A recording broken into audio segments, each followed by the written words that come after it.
Hi everyone. सबसे पहले तो मैं आप सबसे हाथ जोड़ करके माफ़ी मांगना चाहता हूं, क्योंकि मैंने आपसे बोला था कि मैं 2 अगस्त से हर दिन 5 वीडियो डाल करके आपका सिलेबस कवर करा दूंगा। लेकिन घर में दादाजी की मृत्यु हो जाने के कारण मैं ये अभी नहीं कर सकता था, और क्योंकि घर पे कई सारे रिश्तेदार आए थे तो मैं नहीं कर पाया। अब आज से मैं इसको शुरू करता हूँ। आप सब बस अपना प्यार और सपोर्ट बनाए रखिएगा। डेली आपको मैं 8 से 9 वीडियो दे करके, ठीक है, आपका सारा का सारा सिलेबस जो है 30 अगस्त से पहले पहले आपका ख़त्म करा दूंगा। ये मेरा वादा रहा। ये संविधान का पहला पार्ट है, जिसमें संविधान सभा से संबंधित जितने प्रश्न हैं डिटेल में हम देखेंगे। और दोस्तों यकीन मानो कि अगर आपको लगता है कि आपकी तैयारी बहुत बढ़िया है, तो ये जो 31 प्रश्न है इस टॉपिक से, इसमें से आप 20 से केवल और केवल ईमानदारी से अगर आप सही कर लो तो आप कमेंट में बताना। चलिए वीडियो को शुरू करते हैं, और अपना स्कोर आप जरूर बताइएगा कमेंट में। और प्लीज़ वीडियो को पूरा देखिएगा, क्योंकि वीडियो बनाने में बहुत मेहनत है। घर में मृत्यु हुई है, कैसे मैं समय निकाल के बना रहा हूं तो आप समझ सकते हैं। सबसे पहला क्वेश्चन है, निम्नलिखित में से कौन सी घटना भारतीय संविधान निर्माण के लिए सीधी प्रेरणा बनी? तो देखिए, जो भारतीय संविधान का निर्माण हुआ कैबिनेट मिशन योजना के तहत ही हुआ था। ठीक है, 1946 में। कब? 1946 में जो है कैबिनेट मिशन जो है बनाने का प्रस्ताव रखा गया, और यही था जिसने जो है हमारे भारत का संविधान निर्माण में काफ़ी महत्वपूर्ण भूमिका निभाई थी। अगला क्वेश्चन है, भारतीय संविधान सभा की पहली बैठक कब हुई थी? तो भारतीय जो संविधान सभा की पहली बैठक हुई थी 9 दिसंबर 1946 को हुई थी। ठीक है, और इसमें जो है जो सबसे बुजुर्ग सदस्य थे डॉक्टर सच्चिदानंद सिन्हा जी, उनको संविधान सभा का अस्थायी अध्यक्ष बनाया गया था।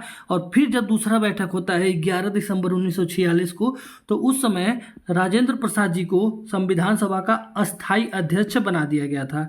अगला है, किस एक्ट के तहत जो है ब्रिटिश संसद ने भारतीय संविधान के गठन को कानूनन मान्यता दी? वो कौन सा एक्ट था? तो ये एक्ट था भारतीय स्वतंत्रता अधिनियम 1947। ठीक है, इसी के तहत जो है जो ब्रिटिश संसद था उसने भारतीय जो संविधान सभा के गठन को कानूनी मान्यता दिया था। अगला क्वेश्चन है हमारा, संविधान सभा के अस्थायी अध्यक्ष कौन थे? तो जो संविधान सभा के अस्थायी अध्यक्ष थे डॉक्टर राजेंद्र प्रसाद।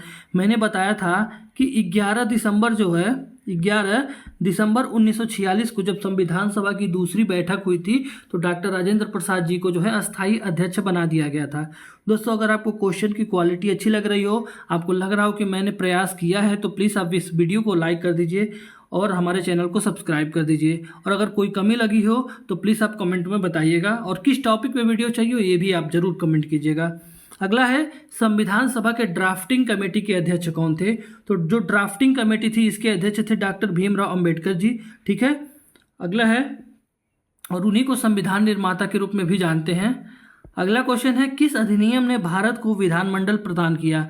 तो भारत सरकार अधिनियम 1935 ने जो है हमारे जो भारत है इसको विधानमंडल प्रदान किया था। अब यहाँ पे आप एक्सप्लेनेशन भी देख सकते हैं। भारत सरकार अधिनियम 1935 के तहत भारत को प्रांतीय स्वायत्तता, द्विसदनीय विधानमंडल आदि प्रावधान मिले, जिसका संविधान निर्माण में काफ़ी उपयोग हुआ था। अगला क्वेश्चन है हमारा, किस योजना के तहत संविधान सभा गठित की गई थी? तो हमने पहले ही बताया था कैबिनेट मिशन योजना 1946 के तहत जो है संविधान सभा का गठन हुआ था। अगला है, संविधान सभा के कितने सदस्य प्रारंभ में थे? तो प्रारंभ में जो थे 389 सदस्य थे। ठीक है, प्रत्यक्ष और अप्रत्यक्ष रूप से जो चुने गए थे। उसके बाद चुनाव हुआ, फिर 299 सदस्य हुए, इस प्रकार से था। अगला है, भारत का संविधान किस देश के संविधान से सबसे अधिक प्रभावित है? तो ब्रिटेन के संविधान से सबसे ज़्यादा प्रभावित है, क्योंकि इसकी मूल संरचना हो गई, संसदीय शासन हो गया, कानून निर्माण की प्रक्रिया इत्यादि जो है ब्रिटिश संसद, जो ब्रिटिश संविधान है उससे लिया गया है। ठीक है, और इसके अनेक तत्व हैं जो कि अनेक देशों से लिया गया है। जैसे कि मौलिक अधिकार की बात करें, अमेरिका से लिया गया है। मौलिक कर्तव्य रूस से लिया गया है। प्रस्तावना की भाषा है। ऐसे कई सारी चीज़ें हैं जो अलग अलग देशों से उठाई गई है। मैं आगे भी आपको बताऊंगा। अगला है, आर्टिकल्स ऑफ डॉक्टर अंबेडकर से क्या तात्पर्य है? तो संविधान के प्रारूप से संबंध जो है इसका है, आर्टिकल्स ऑफ डॉक्टर अंबेडकर। अगला है, संविधान निर्माण में कुल कितने दिनों तक बहस हुई थी? तो टोटल 268 दिनों तक बहस हुई थी, लेकिन इसके निर्माण में 2 साल 11 महीना और 18 दिन लगे थे। 165 बैठक हुई थी और 268 दिनों तक गहन चर्चा चली थी इस पे। अगला है, 26 जनवरी को संविधान लागू करने का क्या कारण था? तो 26 जनवरी 1930 को कांग्रेस ने पूर्ण स्वराज दिवस मनाया था। उसी ऐतिहासिक महत्व को ध्यान में रखते हुए 26 जनवरी 1950 को संविधान लागू किया गया। अगला है, हम भारत के लोग संविधान के किस भाग की पहली पंक्ति है? तो प्रस्तावना की पहली पंक्ति है हम भारत के लोग। ठीक है, we the people of India भारतीय संविधान की प्रस्तावना की पहली पंक्ति है जो जनता को सर्वोच्चता प्रदान करती है। अगला क्वेश्चन है हमारा, संविधान सभा का अंतिम सत्र कब हुआ था? तो 24 जनवरी 1950 की बात है, संविधान सभा का जो है अंतिम सत्र हुआ था। एक्सप्लेनेशन में आप देख सकते हैं संविधान सभा का अंतिम यानी कि 11वां सत्र 24 जनवरी 1950 को संपन्न हुआ, जहां सदस्यों ने संविधान की 2 प्रतियों पर हस्ताक्षर किए। अगला है हमारा, मौलिक अधिकार किस देश के संविधान से लिया गया है? तो मैंने पीछे ही आपको बताया है, मौलिक अधिकार जो है आपका अमेरिका के संविधान से लिया गया है। ठीक है, और मौलिक कर्तव्य की बात करते हैं, एक मौलिक अधिकार है तो अमेरिका से, मौलिक कर्तव्य जो है कहाँ से लिया गया है? ये रूस से लिया गया है। ठीक है, संसदीय शासन प्रणाली हो गया, एकल नागरिकता हो गया, ये सब ब्रिटेन से लिए गए हैं। ठीक है, कनाडा से संघीय शासन व्यवस्था लिया गया है। अगला है, संविधान के निर्माण में किस भाषा में बहस हुई थी? तो हिंदी और अंग्रेजी दोनों भाषाओं में जब संविधान का निर्माण हुआ था तो बहस हुई थी। ठीक है, अगला है, संविधान सभा द्वारा संविधान अंगीकृत कब किया गया था? तो 26 नवंबर 1949 को संविधान को अंगीकृत किया गया था। ठीक है, और यह औपचारिक रूप से 26 जनवरी 1950 को जो है लागू हुआ था। इसीलिए 26 नवंबर को अंगीकृत किया गया था, इसीलिए हर साल जो है 26 नवंबर को हम संविधान दिवस के रूप में मनाते हैं। अगला है, संविधान सभा के सदस्य किसके द्वारा चुने गए थे? तो प्रांतीय विधानसभाओं के द्वारा चुने गए थे। जो संविधान सभा के सदस्य हैं प्रांतीय विधानसभाओं के द्वारा चुने गए थे। ठीक है, अगला है, संविधान का विश्व में स्थान कौन सा है? जो हमारा संविधान है विश्व में कौन सा स्थान है? तो सबसे बड़ा संविधान, लिखित संविधान जो है भारत का ही है। पूरे दुनिया का सबसे बड़ा लिखित संविधान भारत का है। अगला है, संविधान की मसौदा समिति में कुल कितने सदस्य थे? तो जो मसौदा समिति है इसमें टोटल 7 सदस्य थे, जिसकी अध्यक्षता डॉक्टर भीमराव अम्बेडकर जी ने किया था। अगला क्वेश्चन है हमारा, संविधान निर्माण से पहले भारत का शासन किस आधार पर चल रहा था? तो भारत सरकार अधिनियम 1935 के आधार पर चल रहा था जब तक संविधान का निर्माण नहीं हुआ था। अगला है क्वेश्चन हमारा, संविधान को हिंदी और अंग्रेजी में किसने टाइप किया था? तो संविधान को हिंदी और अंग्रेजी दोनों भाषाओं में प्रेम बिहारी नारायण रायजादा के द्वारा इसका टाइपिंग किया गया था, हिंदी और इंग्लिश में। ठीक है, संविधान की मूल प्रति हस्तलिखित की गई थी, जिसे प्रेम बिहारी नारायण रायजादा जी ने सुंदर कैलीग्राफी में लिखा था। टाइपिंग उतनी महत्वपूर्ण नहीं रही। ठीक है, ये प्रेम बिहारी रायजादा पढ़ के बहुत लोग बोलेंगे नारायण क्या है, लेकिन इनका असली नाम था प्रेम बिहारी नारायण रायजादा। ठीक है, अगला है, राष्ट्रीय प्रतीक अशोक स्तंभ को संविधान में कब अपनाया गया था? तो जो अशोक स्तंभ हमारा राष्ट्रीय प्रतीक है और ये 24 जनवरी 1950 को अपनाया गया था। 24 जनवरी 1950 को अपनाया गया था।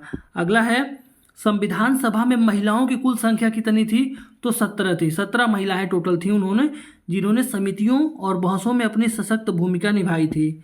अगला है, संविधान निर्माण के दौरान सबसे अधिक चर्चा जो है किस विषय पर हुई थी? तो भाषा पे सबसे ज़्यादा चर्चा हुआ था, वो भाषा पे, राष्ट्रीय भाषा के मसले पर सबसे ज़्यादा बहस हुई थी, विशेषकर हिंदी और अन्य क्षेत्रीय भाषाओं के संबंध में। अगला है, संविधान सभा में अल्पसंख्यकों के अधिकारों की सुरक्षा के लिए कौन जो है अग्रणी थे? तो डॉक्टर भीमराव अम्बेडकर जी जो थे, अल्पसंख्यक हो गया, जो दलित वर्ग हो गया, इनकी सुरक्षा के लिए काफ़ी ज़्यादा अग्रणी थे भीमराव अम्बेडकर जी, जो कि जाति, जनजाति और अल्पसंख्यकों के अधिकारों की सुरक्षा के लिए संविधान में प्रावधान इन्होंने ही करवाया था। अगला है, संविधान बनाने में किस पद्धति को अपनाया गया था? तो संविधान सभा का निर्णय। संविधान जो है, भारतीय संविधान लोकतांत्रिक सिद्धांतों के तहत संविधान सभा द्वारा विशेषज्ञ समिति के निर्णय, बहस व मतदान से बना है। अगला है, भारतीय संविधान निर्माण की अवधारणा सर्वोच्च रूप से किसने दी थी? तो संविधान सभा ने दिया था। ठीक है, अगला है, संविधान सभा में अल्पसंख्यकों के लिए किस प्रकार का प्रतिनिधित्व था? तो आरक्षित सीटें थी अल्पसंख्यकों के लिए। कैबिनेट मिशन योजना के तहत कुछ अल्पसंख्यक वर्गों को आरक्षित सीटों के रूप में प्रतिनिधित्व दिया गया था। अगला क्वेश्चन है, संविधान में संघीय व्यवस्था की प्रेरणा कहाँ से ली गई है? तो कनाडा से लिया गया है। फ्रांस से क्या लिया गया है? स्वतंत्रता, समानता और बंधुत्व का सिद्धांत फ्रांस से लिया गया है। ब्रिटेन से एकल नागरिकता लिया गया है। संसदीय शासन प्रणाली लिया गया है। ठीक है। अमेरिका से मौलिक अधिकार, ठीक है, न्यायपालिका की स्वतंत्रता, न्यायिक पुनर्विलोकन, ये सब जो है अमेरिका से लिया गया है। ठीक है। अगला है हमारा, संविधान सभा में कुल कितनी समितियां बनी थी? तो संविधान सभा में कुल मिलाकर के 22 समितियों को बनाया गया था। तो ये संविधान सभा से रिलेटेड जो है महत्वपूर्ण प्रश्न जो मैंने आपके लिए बनाए थे। इससे ज़्यादा प्रश्न मैं बना सकता था, लेकिन जिसका मतलब नहीं है, जो एग्ज़ाम से रिलेटेड नहीं है, तो प्रश्नों की संख्या बढ़ा करके आपका बोझ नहीं बढ़ाना है। तो अगर आपको वीडियो पसंद आया हो, अगर हमारी मेहनत पसंद आई हो, तो प्लीज़ इस वीडियो को आप लाइक कर दीजिए। चैनल पर नए हैं तो चैनल को सब्सक्राइब कर दीजिए। और अब से वादा करता हूँ कि आपको हर दिन जो है 7 से 8 वीडियो मैं दूंगा। ठीक है। अगर नहीं ऐसे स्लाइड में टाइप कर पाऊँगा तो मैं PDF बना कर दूंगा। अगर आपको इसका PDF चाहिए तो आप इसी नाम को GK ट्रिक बाय दीपेश नाम से टेलीग्राम चैनल है, आप उसको सर्च कर सकते हैं, वहाँ पे आपको मिल जाएगा। और प्लीज़ अपना सपोर्ट बनाए रखिए। जय हिंद, जय भारत।